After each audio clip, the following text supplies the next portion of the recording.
Oke, Assalamualaikum warahmatullahi wabarakatuh. Bagaimana kabarnya teman-teman? Mudah-mudahan teman-teman dalam keadaan sehat, panjang umur, rezekinya banyak, dan selamat dunia akhirat. Oke, pada kesempatan ini, pada video ini, tujuannya tidak lain adalah untuk mengisi materi pada pertemuan kedua. Kita kemarin pertemuan ke-1 sudah mempelajari tentang sistem perkuliahan pada konsep dasar matematika. Seperti itu. Tidak lain, untuk pertemuan ini Bapak akan membahas tentang hakikat matematika. Pada hakikat matematika, kita ketahui bahwa matematika pada sekolah dasar berbaur pada tema yang sudah didesain pada yang sudah ada.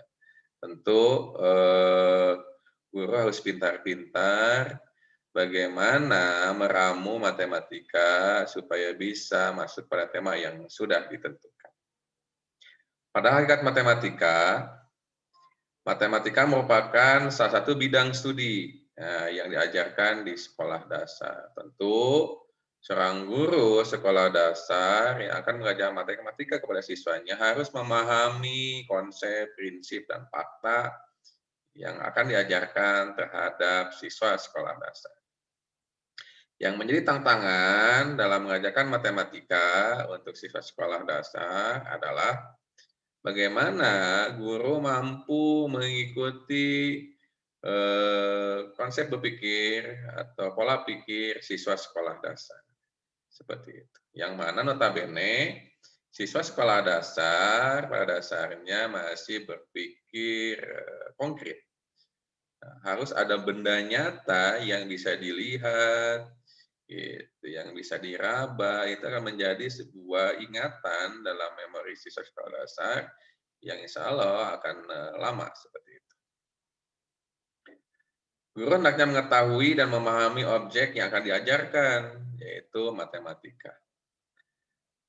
Nah, yang penting dipahami oleh guru, apakah matematika itu?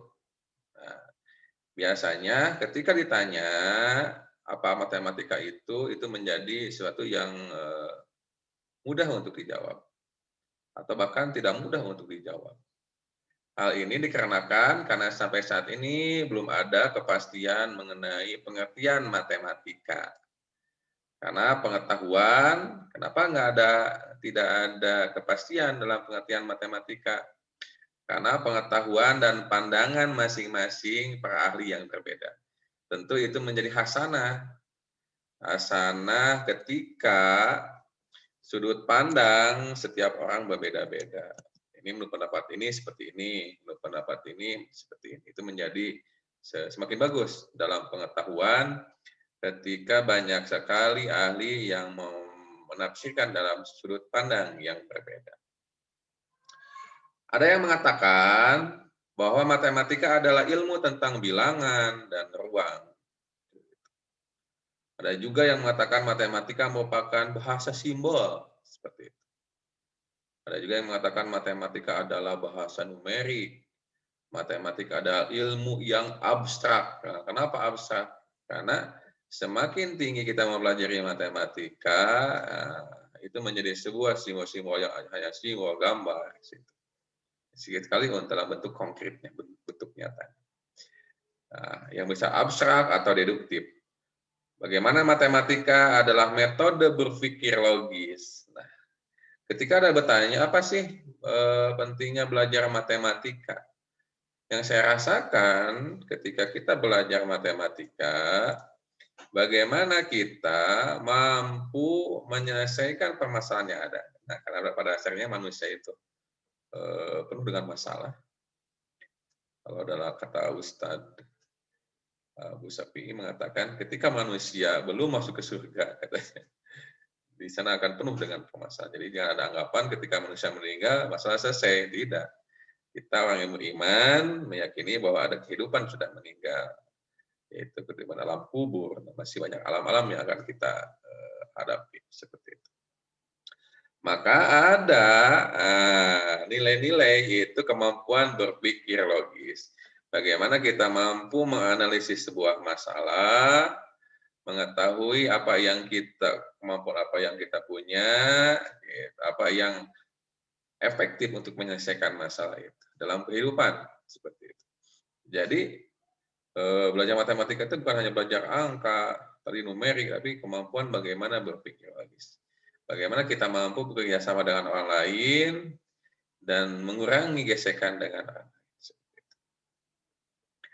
Lain-lainnya, matematika adalah ilmu yang mempelajari hubungan pola. Nah, hubungan pola. Gitu. Dalam kehidupan juga kita mempunyai hubungan pola. Bagaimana kita menjalin silaturahmi dengan saudara, gitu. Kalau sudah menikah dengan istri, dengan anak. Karena pada dasarnya dalam kehidupan ada pola-pola tertentu yang akan terus berulang. Seperti itu. Bagaimana kita mempelajari tentang bentuk dan struktur.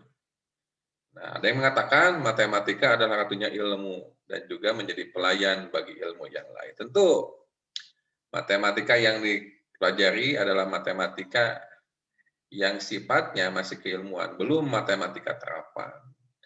Penting sekali memahami atau memberikan pemahaman yang baik dan benar terhadap siswa sekolah dasar. Nanti si konsep, prinsip, fakta dari matematika itu mereka akan menjadi bekal untuk diterapkan sesuai dengan bidang keilmuannya. Misalnya ada siswa belajar atau kuliah di arsitektur, maka keilmuan matematika itu akan diterapkan, akan jadi matematika terapan. Atau dalam seni, atau dalam bidang geodesi, kesehatan, akan menjadi matematika terapan. Nah, tugas kita sebagai calon guru sekolah dasar adalah bagaimana menerapkan konsep, prinsip, dan fakta yang baik dan benar terhadap siswa sekolah dasar dan mereka merasa senang belajar matematika. Gitu. Jadi pada dasarnya matematika dalam semua lini sangat bermanfaat, terutama dalam proses berpikir logis. Jadi berpikir ilmiah, logis, sistematis, dan empiris. Oke, kita lanjutkan. Kata matematika berasal dari perkataan Latin, matematika, yang mulanya diambil dari perkataan Yunani, mathematike.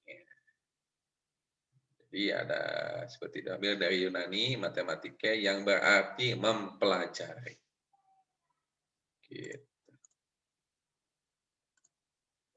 Perkataan itu mempunyai asal katanya mathema, yang berarti pengetahuan atau ilmu atau knowledge atau science.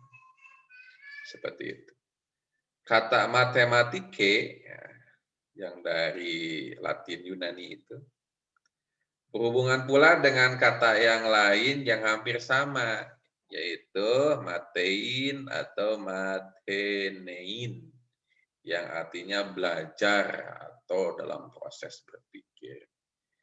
Nah, jadi emang dalam mempelajari matematika, bagaimana kita mampu menganalisis permasalahan yang ada, mampu menganalisis apa yang diketahui, apa yang ditanyakan, kita punya strategi apa dalam menyelesaikan masalah itu. Jadi berdasarkan kata asalnya, gitu. Maka perkataan matematika berarti ilmu pengetahuan yang didapat dengan proses berpikir, proses bernalar. Kenapa menjadi proses berpikir? Karena manusia itu adalah makhluk yang spesial. Makhluk yang diberi kemampuan lebih oleh Allah Subhanahu wa Ta'ala, yaitu kemampuan berpikir. Beda lagi dengan hewan, dengan tumbuhan. yang mana mereka lebih bersifat itu bersifat statis, itu statis. Jadi tidak ada mereka proses berpikir, ada proses pengkondisian untuk hidup yang lebih baik. Jadi kalau hewan mereka lebih menempatkan insting. Jadi Allah memberikan insting kepada mereka, insting untuk makan, insting untuk yang lainnya, untuk membuat keturunan seperti itu. Kalau sakit mereka punya insting, seperti kan diberikan insting. Matematika lebih menekankan kegiatan dalam dunia rasio, yaitu penalaran. Penalaran, proses berpikir. Bukan menekankan hasil, bukan menekankan dari hasil eksperimen atau hasil observasi. Jadi matematika terbentuk karena pikiran-pikiran manusia. Jadi pada waktu dulu ada proses berpikir, filsafat, proses berpikir secara bijak, secara radik, secara mengakar, filosofius. Yang berhubungan dengan ide, proses berpikir yang berhubungan dengan ide, proses, dan penalaran. Menurut Russ Spendi tahun 1908. Selanjutnya, matematika terbentuk dari pengalaman manusia dalam dunianya secara empiris. Nah, manusia mempunyai proses berpikir yang logis, mempunyai pengalaman, sehingga mereka memadukan antara kemampuan berpikir logis dan kemampuan pengalaman. Seperti itu. Kemudian pengalaman itu diproses dalam dunia rasio. Diolah secara analisis dengan penalaran, di dalam struktur kognitif sehingga sampai terbentuk konsep-konsep matematika supaya si konsep-konsep matematika yang terbentuk itu mudah dipahami oleh orang lain. Nah, yang menjadi permasalahan adalah bagaimana menerapkan pemahaman matematika yang benar terhadap siswa sehingga siswa mampu memahami secara benar apa yang guru pahami. Nah, itu. Jadi nanti harus dikaji juga bagaimana kajian logisannya, kajian empirisnya, strateginya, medianya, gitu. Sehingga tidak terjadi miskonsepsi. Dan dapat dimanipulasi secara tepat.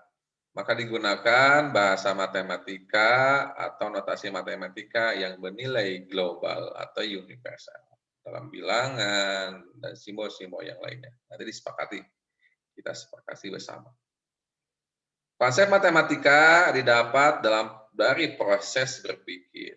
Karena kita ketahui bahwa satu kelebihan manusia diantaranya adalah kemampuan untuk berpikir, untuk memudahkan kehidupan manusia. Karena itu logika adalah dasar terbentuknya matematika.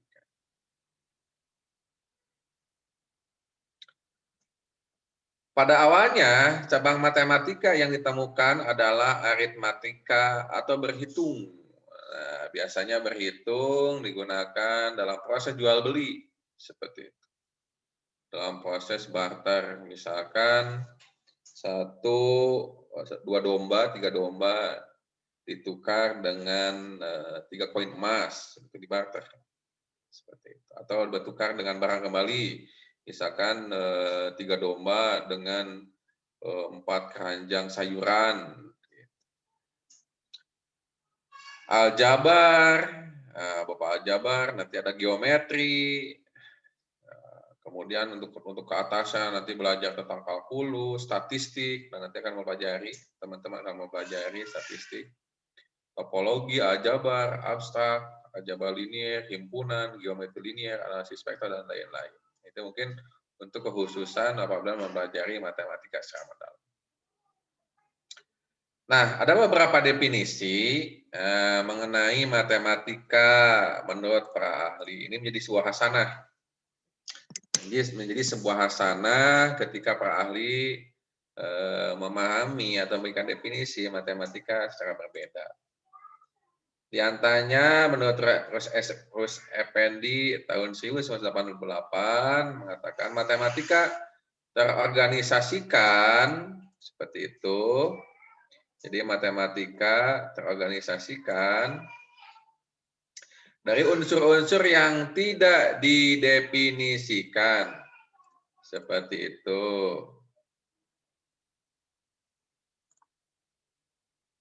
Definisi-definisi, jadi unsur-unsur yang tidak didefinisikan, misalkan titik, garis, walaupun ada yang menjelaskan juga, ada unsur yang tidak didefinisikan titik, garis. Definisi-definisi, aksioma-aksioma, dalil-dalil, lalu di mana dalil setelah dibuktikan kebenarannya berlaku secara umum, misalkan dalil Pitagoras, teorema Pitagoras. Karena itulah matematika sering disebut ilmu deduktif. Selanjutnya, James pada tahun 1976 mengatakan matematika adalah ilmu tentang logika mengenai bentuk, susunan, besaran, dan konsep-konsep yang berhubungan satu dengan lainnya. Ya, betul, matematika itu saling satu sama lain, mereka saling terkait. Ketika kita memahami suatu materi dengan baik, materi itu akan berkontribusi terhadap materi yang lainnya. Seperti itu. Matematika terbagi dalam 3 bagian besar, yaitu aljabar, analisis, dan geometri. Tetapi ada pendapat seperti itu. Oke. Nah, jadi James mengatakan bahwa di antaranya matematika adalah ilmu tentang logika, mengenai bentuk, susunan, besaran, dan konsep-konsep yang berhubungan satu dengan lainnya. Matematika terbagi menjadi 3 besaran, nah 3 bagian besar, yaitu aljabar, analisis, dan geometri. Tetapi ada pendapat yang mengatakan bahwa matematika terbagi menjadi 4, yaitu aritmatika, aljabar, geometri, dan analisis. Dengan aritmatika mencakup teori bilangan dan statistika. Seperti itu. Lalu Johnson dan Rising dalam Rus Effendi tahun 1972 itu mengatakan bahwa matematika adalah pola berpikir, pola mengorganisasikan pembuktian yang logis. Matematika itu adalah bahasa yang menggunakan istilah yang didefinisikan dengan cermat, jelas, dan akurat, representasinya dengan simbol dan padat, lebih berupa bahasa simbol mengenai ide daripada mengenai bunyi. Matematika adalah pengetahuan struktur yang terorganisasi, sifat-sifat dalam teori-teori dibuat secara deduktif, berdasarkan kepada unsur yang tidak didefinisikan. Aksioma, sifat, dan teori yang telah dibuktikan kebenarannya. Dan merupakan ada ilmu keteraturan pola atau ide. Dan matematika itu ada suatu seni keindahannya terdapat pada terurutan dan keharmonisan. Betul sekali, bahwa dalam matematika setiap materi mempunyai keterurutan dan keharmonisan yang logis seperti itu. Jadi tidak ada satu materi yang saling kontradiksi seperti itu. Kemudian Reis dan kawan-kawan tahun 1984 mengatakan matematika adalah telaah tentang pola dan hubungan suatu jalan atau pola berpikir, suatu seni, suatu bahasa, dan suatu alat. Ada juga mengatakan bahwa matematika itu ada suatu bahasa. Seperti itu. Bahasa yang disatukan dalam bentuk simbol-simbol seperti itu. Kemudian Klein pada tahun 1973, matematika itu bukan pengetahuan menyendiri yang dapat sempurna karena dirinya sendiri. Tetapi adanya matematika itu terutama untuk membantu manusia dalam memahami dan menguasai permasalahan sosial, ekonomi, dan alam. Betul sekali pada dasarnya bahwa matematika adalah kemampuan proses berpikir secara logis dalam memahami permasalahan yang ada, dalam menyelesaikan permasalahan yang ada. Misalkan kita sekarang lagi dihadapkan dengan COVID-19, Coronavirus Disease 2019. Kita sudah ini lebih dari 1 tahun. Nah, itu menjadi satu permasalahan yang bersifat global.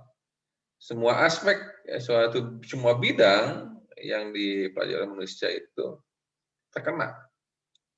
Salah satunya adalah bidang pendidikan. Yang mana di awal kita melakukan perkuliahan secara langsung di kampus kita tercinta di FKIP Universitas Pasundan. Setelah kita mendapatkan virus COVID ini, semua perkuliahan menggunakan daring. Itu menjadi salah satu solusi ketika kita tidak bisa berkumpul secara langsung, maka kita menggunakan tatap maya. Apakah itu menggunakan Moodle atau menggunakan platform yang lainnya, gitu. Itu menjadi sebuah solusi. Itu adalah kelebihan manusia. Ketika mereka ada satu masalah, mereka akan membuat suatu solusi yang efektif dan efisien terhadap permasalahan yang ada. Kita mudah-mudahan COVID-19 ini cepat berlalu dan ditemukan obatnya. Seperti itu. Sehingga kita bisa beraktivitas seperti biasa.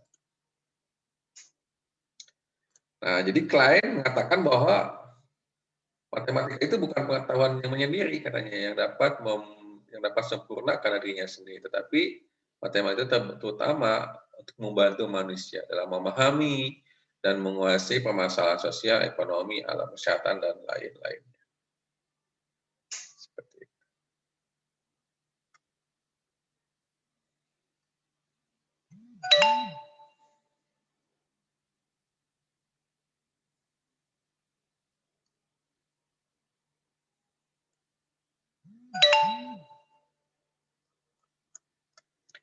Lalu selanjutnya,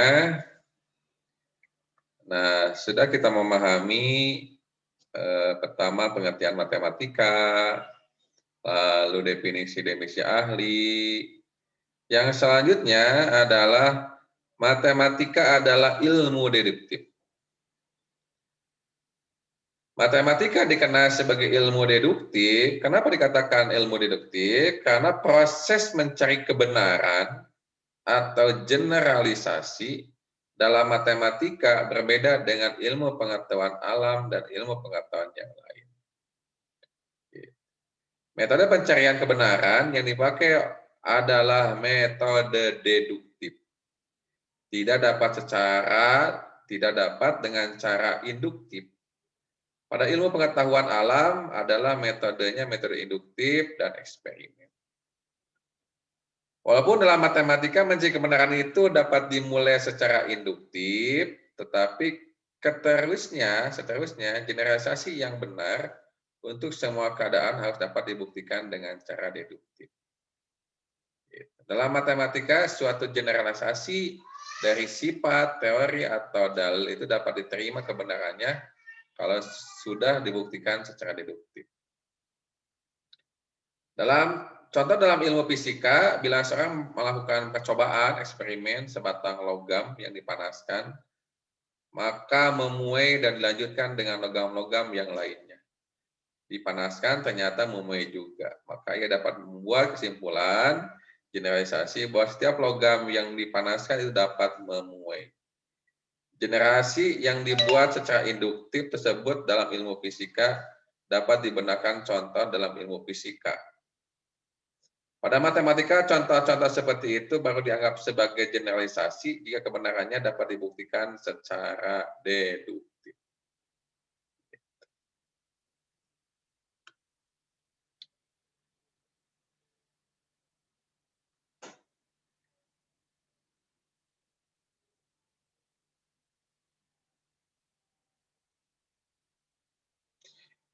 Nah, misalkan pembuktian secara deduktif misalkan adalah bilangan ganjil ditambah dengan bilangan ganjil adalah bilangan genap. Caranya, misalnya kita ambil beberapa buah bilangan ganjil. Baik itu bilangan ganjil positif atau ganjil negatif. Misalkan 1, 3, negatif 5, dan 7. Coba kita jumlahkan keempat bilangan ganjil itu. 1, 3, 5, 7. Misalkan 1 tambah 1, 2. 3 tambah 1, 4. Negatif 5 tambah 1, negatif 4. 7 tambah 1,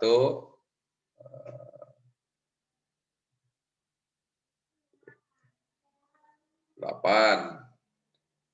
Jadi 1 tambah 1, 2, 3 tambah 1, 4, negatif 5 tambah 1, negatif 4, 7 tambah 1, 8. 1 tambah 3, 4, 3 tambah 3, 6, negatif 5 tambah 3, negatif 2, 7 tambah 3, 10. Terus kita masing-masing tambahkan antara 1, 3, negatif 5, 7. 1 tambah negatif 5, negatif 4, 3 ditambah negatif 5, negatif 2, negatif 5 ditambah negatif 5, negatif 10, 7 ditambah negatif 5, 2. 1 tambah 7, 8, 3 tambah 7, 10, negatif 5 tambah 7, negatif 2, negatif 5 tambah 7, 2, 7 tambah 7, 14. Maka dari proses penjumlahan tadi, terlihat bahwa untuk setiap dua bilangan ganjil, jika dijumlahkan hasilnya selalu genap. Seperti itu. Nah, dalam matematika hasil di atas belum dianggap sebagai suatu generalisasi, walaupun anak membuat contoh-contoh dengan bilangan yang lebih banyak lagi. Pembuktian dengan cara induktif ini harus dibuktikan lagi dengan cara deduktif. Jadi itu adalah pembuktian secara induktif. Nah, pembuktian secara deduktif, gitu, harus dibuat pembuktian secara deduktifnya.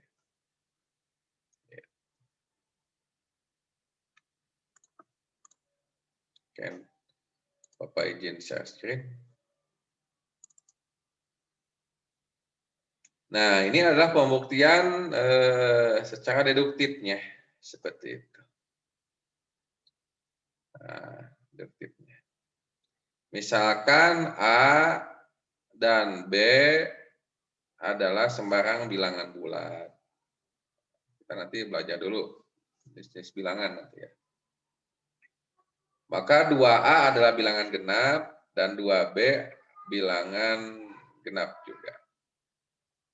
Maka 2A ditambah 1 bilangan ganjil dan 2B tambah 1 bilangan ganjil. Jika dijumlahkan antara 2A ditambah 1 dan 2B ditambah 1, nah ini jika dijumlahkan 2A tambah 1 plus 2B tambah 1, maka dapat 2A plus 2B plus 2.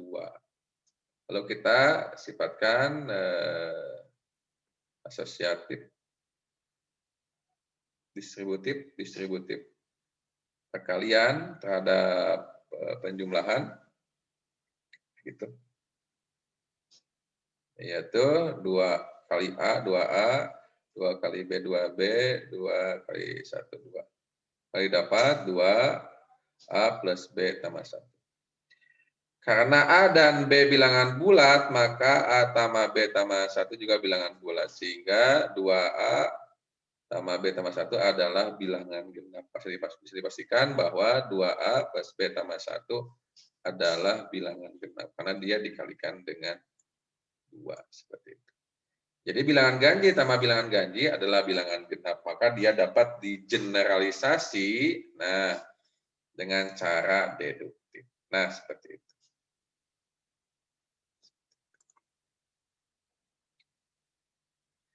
Jadi dalam matematika, dia lebih mengindukasikan lagi, pertama kita induktif dulu, lalu kita generalisasi secara deduktif. Sehingga dia berlaku untuk umum, seperti itu.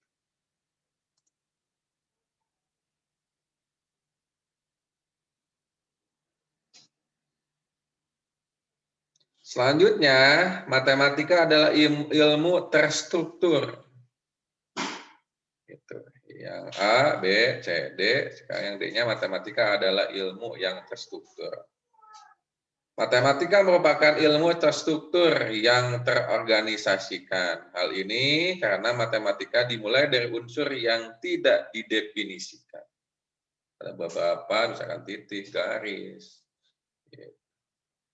Kemudian unsur yang didefinisikan. Nah, kemudian ada unsur yang didefinisikan, yaitu keaksioma atau postulat.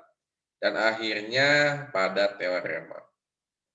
Konsep-konsep matematika tersusun secara hierarkis, terstruktur, logis, dan sistematis, mulai dari konsep yang paling sederhana sampai pada konsep yang paling kompleks. Oleh karena itu, untuk mempelajari matematika, konsep sebelumnya yang menjadi prasyarat. Makanya suka ada prasyarat dalam mempelajari materi.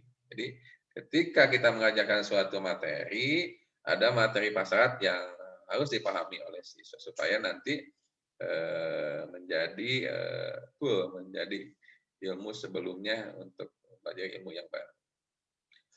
Harus benar-benar dikuasai dan dapat memahami topik atau konsep selanjutnya.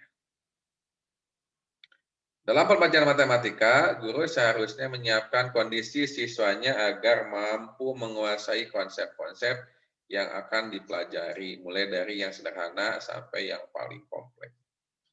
Contoh, seorang siswa yang akan mempelajari misalkan akan mempelajari volume kerucut, haruslah mempelajari mulai dari lingkaran. Yang datar dulu. Luas lingkaran.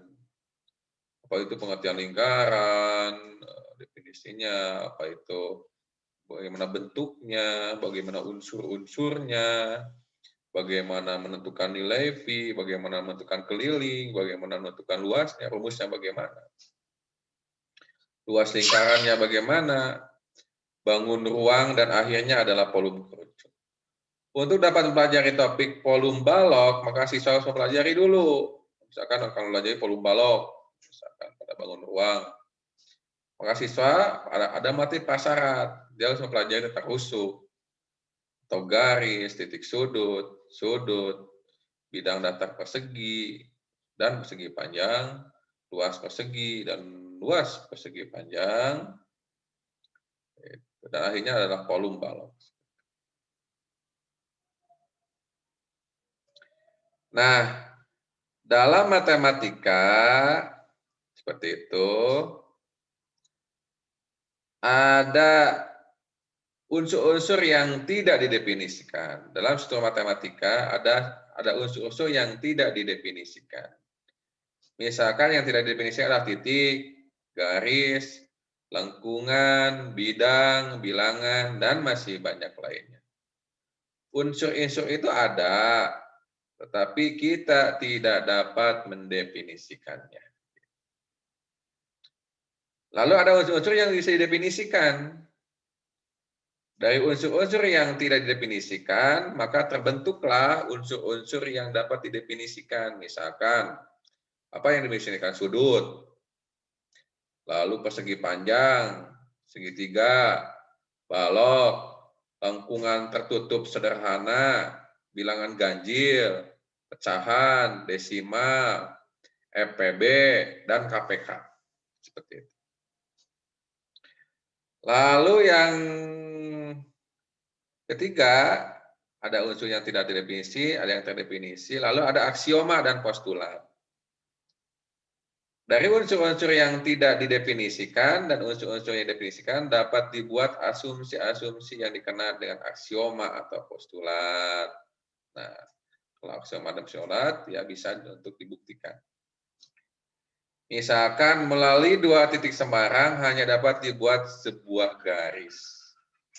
Jadi sebuah garis terbentuk dari dua titik yang sembarang yang disambungkan. Ya udah, tinggal kita buat dua titik, kalau kita ambil ke sebuah garis. Lalu semua sudut siku-siku satu dengan lainnya sama besar. Semua sudut siku satu sama lainnya sama besar. Lalu melalui sebuah titik hanya dapat dibuat sebuah garis yang tegak lurus ke sebuah garis yang lainnya. Nah, itu adalah aksioma dan postulat. Lalu sebuah segitiga tumpul hanya mempunyai sebuah sudut yang lebih besar dari 90 derajat. Jadi segitiga kalau dilihat dari sudut ada segitiga lancip, siku-siku, dan tumpul. Kalau dilihat dari sisi ada sisi sama kaki sembarang. Aksioma tidak perlu dibuktikan kebenarannya, tetapi dapat diterima kebenarannya berdasarkan pemikiran yang logis. Lalu ada dalil atau teorema. Dari unsur-unsur yang tidak didefinisikan dan aksioma, maka disusun teorema-teorema atau dalil-dalil yang kebenarannya harus dibuktikan dengan cara deduktif. Misalkan jumlah bilangan ganjil adalah genap. Jumlah dua bilangan tadi sudah dibuktikan bahwa jumlah dua bilangan ganjil ada genap secara deduktif. Lalu jumlah ketiga sudut pada sebuah segitiga sama dengan 180. Jadi jumlah sudut dalam sebuah segitiga ada 180 derajat. Jumlah kuadrat sisi siku-siku pada sebuah segitiga siku-siku sama dengan kuadrat sisi miringnya. Ini Pythagoras seperti ya. Kuadrat siku-siku pada segitiga siku-siku sama dengan kuadrat sisi miringnya. Dia teorema Pythagoras. Nah, tadi betul bahwa matematika adalah ilmu terstruktur. Yang E-nya, matematika adalah ilmu tentang pola dan hubungan. Matematika disebut sebagai ilmu tentang pola karena pada matematika sering dicari keseragaman seperti keterurutan, keterkaitan, pola dari sekumpulan konsep-konsep tertentu atau mode yang merupakan representasinya untuk membuat generalisasi. Misalkan jumlah A bilangan genap selamanya sama dengan A kuadrat. Contoh, A sama dengan 1, nanti saya perlihatkan di share screen.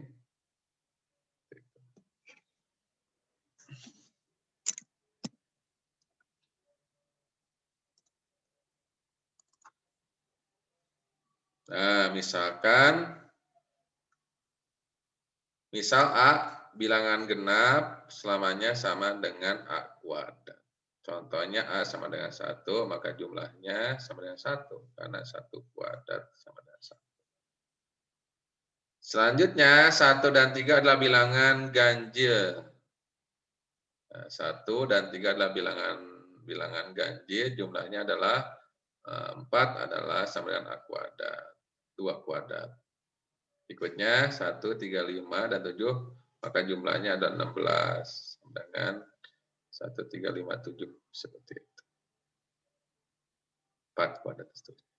Dari contoh-contoh tersebut maka dapat dibuat generalisasi yang berupa pola, yaitu jumlah A bilangan ganjil berurutan sama dengan A kuadrat. Seperti itu. Jadi bilangan ganjil yang berurutan misalnya 1, 3, 5, 7, gitu. Dengan 1, 3, 4, 1 dan 3 kan 2 ganjilnya. Seperti itu. Matematika disebut ilmu tentang hubungan karena konsep matematika satu dengan lainnya saling berhubungan. Ya betul kali. Mereka tidak saling bertolak belakang, mereka saling mengisi satu dengan yang lainnya. Misalkan antara persegi panjang dengan balok, antara persegi dengan kubus, antara kerucut dengan lingkaran, antara 5 kali 6, 30 sama dengan 30 bagi 5 sama 6. Antara 10 kuadrat sama dengan 100, antara akar 100 sama dengan 10. Demikian juga cabang matematika satu dengan lainnya yang saling berhubungan seperti aritmatika, aljabar, geometri, statistik, dan analisis yang lain.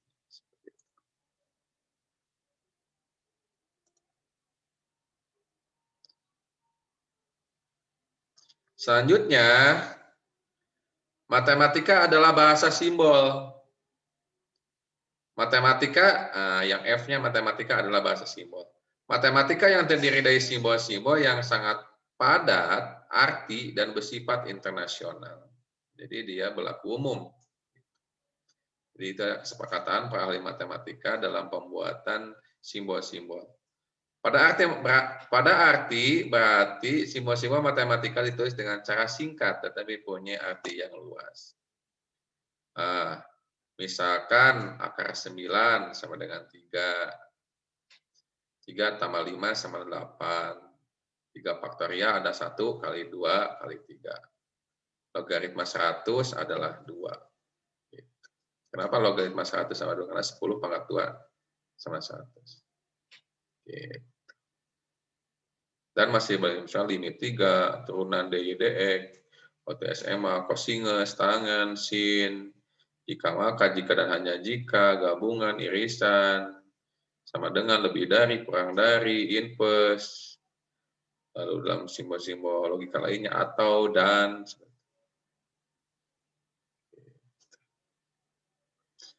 Selanjutnya, G, matematika sebagai ratu dan pelayan ilmu. Matematika sebagai ratu ilmu artinya matematika sebagai alat dan pelayan ilmu yang lainnya. Karena matematika sebagai tool dalam pengembangan ilmu yang lainnya. Misalkan matematika diterapkan dalam kesehatan, bagaimana membuat masker yang baik dan benar, bagaimana menentukan kerapatan masker sehingga masker itu bisa setidaknya mengantisipasi masuknya virus corona COVID-19. Itu kan menggunakan konsep matematika seperti itu.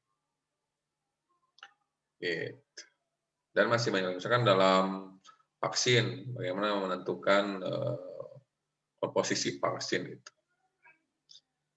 Nah, jadi matematika itu menjadi tolak ukur, menjadi tool awal, kemampuan awal, menjadi ilmuwan awal dalam mengembangkan ilmu yang lain. Diterapkan dalam ilmu dan ekonomi.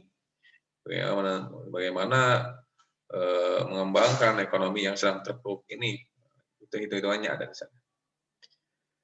Lalu kegunaan matematika. Matematika sebagai pelayan ilmu yang lain, banyak ilmu-ilmu yang penemuan dan pengembangannya tergantung dari matematika. Misalkan dalam ilmu teknologi, dalam bahasa pemrograman, ketika orang sudah memahami matematika dengan baik, logika yang baik, lalu mempelajari bahasa pemrograman tidak akan terlalu sulit. Misalnya adalah penemuan dan pengembangan teori Mendel dalam biologi melalui konsep probabilitas. Teori Mendel. Lalu perhitungan dengan bilangan imajiner digunakan untuk memecahkan masalah tentang kelistrikan.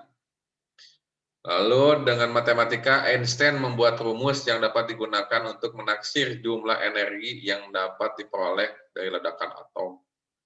Dalam ilmu pendidikan dan psikologi, khususnya dalam teori belajar, selain digunakan statistik, juga digunakan persamaan matematis untuk menyajikan teori atau model dari penelitian. Dalam ilmu kependudukan, matematika digunakan untuk memprediksi jumlah penduduk dan lain-lain. Dalam seni grafis, konsep transformasi geometri dapat digunakan untuk melukis mosaik.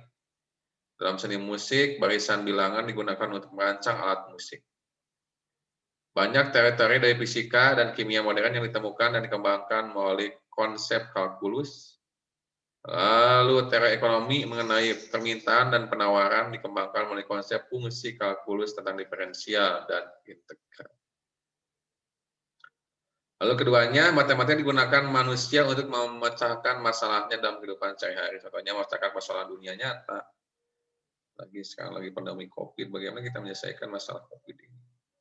Seperti itu. Mengadakan transaksi jual beli, maka manusia memerlukan proses perhitungan matematika yang berkaitan dengan bilangan dan operasi hitungnya, menghitung luas daerah, menghitung jarak yang ditempuh dari suatu tempat ke tempat yang lain, menghitung laju kecepatan kendaraan, membentuk pola pikir menjadi pola pikir matematis, orang yang mempelajari kritis, sistematis, dan logis, menggunakan perhitungan matematika baik dalam pertanian, perikanan, perdagangan, dan perindustrian. Jadi masih banyak sekali pengembangan dari proses matematika. Oke, mungkin dicukupkan sekian tentang hakikat matematika. Silakan teman-teman observasi atau mencari dari sumber yang lain, boleh dari buku, dari jurnal, dari internet, atau sebagai bahan bacaan. Oke, terima kasih atas perhatiannya. Mudah-mudahan teman-teman dalam keadaan sehat, panjang umur, rezekinya banyak, dan bisa menyelesaikan perkuliahan ini dalam keadaan lulus semua. Terima kasih. Mohon maaf kalau ada kesalahan datang dari Bapak, kurangnya dari Allah Subhanahu wa taala. Sampai ketemu dalam video pembelajaran selanjutnya. Assalamualaikum warahmatullahi wabarakatuh.